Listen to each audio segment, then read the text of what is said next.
ফসল ও গাছ কাটা নিয়ে চাঁপাইনবাবগঞ্জের কিরণগঞ্জ সীমান্তে ভারতীয় ও বাংলাদেশিদের মধ্যে সংঘর্ষের ঘটনা ঘটেছে। এতে চৌকা কিরণগঞ্জ সীমান্তে দিনভর উত্তেজনাকর পরিস্থিতি ছিল।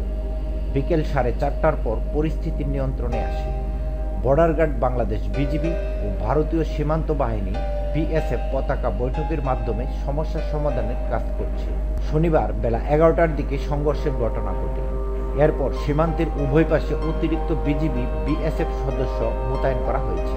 সীমান্তের বাসিন্দারা জানান, আজ দুপুরে সীমান্তের শূন্যরেখার পাশে বাংলাদেশের ভেতরের জমিতে ঘাস কাটতে গিয়েছিলেন দুই যুবক। এ সময় ফসলি জমি বিনষ্টের অভিযোগ তুলে তাদের মারধর করেন ভারতীয়রা। পরে তারা বাংলাদেশের ভেতরের কয়েকটি আম গাছ কেটে দেন এবং ফসলি জমি বিনষ্ট করেন। এতে ক্ষিপ্ত বাংলাদেশিরা সীমান্তে জড়ো হয়ে বিক্ষোভ করেন। এ সময় বাংলাদেশ ও ভারতের নাগরিকদের মধ্যে পাল্টাপাল্টি দেওয়া শুরু হয়। বর্তমানে বিজিবি সদস্যরা সীমান্তে অবস্থানরত বাংলাদেশিদের শান্ত রাখার চেষ্টা করছেন।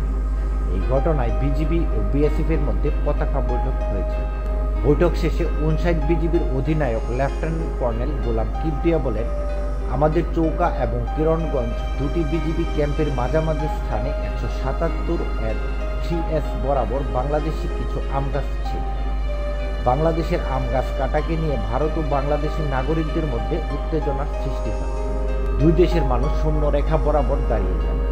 বিজিবির অধিনায়ক লেফটেন্যান্ট কর্নেল বলেন, আমরা বিজিবির জনবল বৃদ্ধি করেছি।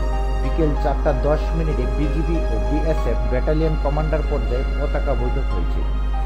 বিএসএফ এর পক্ষ থেকে দুঃখ প্রকাশ করা হয়েছে যে গাছগুলো কাটা হয়েছে, অন্যায় হয়েছে। তাদের পক্ষ থেকে তারা এটা ব্যবস্থা নেবে।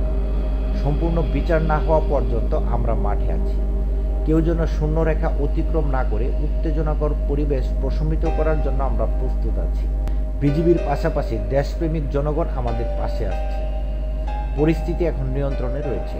অভিযোগ উঠেছে বিজিবি সদস্য সহ কয়েকজন আহত হয়েছে এবং বিএসএফ বোমা নিক্ষেপ করেছে। গণমাধ্যম কর্মীরা দৃষ্টি আকর্ষণ করলে তিনি বলেন, এটা হচ্ছে আমাদের মব কন্ট্রোল করার জন্য। উল্লেখযোগ্য আহত হওয়ার পরিসংখ্যান নেই। বিএসএফ এর কেউ আহত বা নিহত হয়েছে কিনা আমরা এখনো জানতে পারি। মব কন্ট্রোল করার জন্য ওরা সাউন্ড গ্রেনেড নিক্ষেপ করেছে, আন্তর্জাতিক আইন ভঙ্গ করেছে। আমি বিজিবি মহাপরিচালককে বিস্তারিত ঘটনা বর্ণনা করেছি। আশা করি বিজিবি ও বিএসএফ সদর দপ্তর উচ্চ পর্যায়ে আলোচনা করবেন বলে যোগ করেন তিনি। উল্লেখ্য, চৌকা সীমান্তের ওপারে ভারতের সুখদেবপুর সীমান্তে ভারতীয় সীমান্তরক্ষী বাহিনী বিএসএফ কাঁটাতারের বেড়া নির্মাণ নিয়ে কয়েকদিন ধরে উত্তেজনা বিরাজ করেছে। তখন চৌকা সীমান্তে বর্ডার গার্ড বাংলাদেশ বিজিবি ও বিএসএফ এর মধ্যে ব্যাটালিয়ন কমান্ডার পর্যায়ে পতাকা বৈঠক হয়েছিল।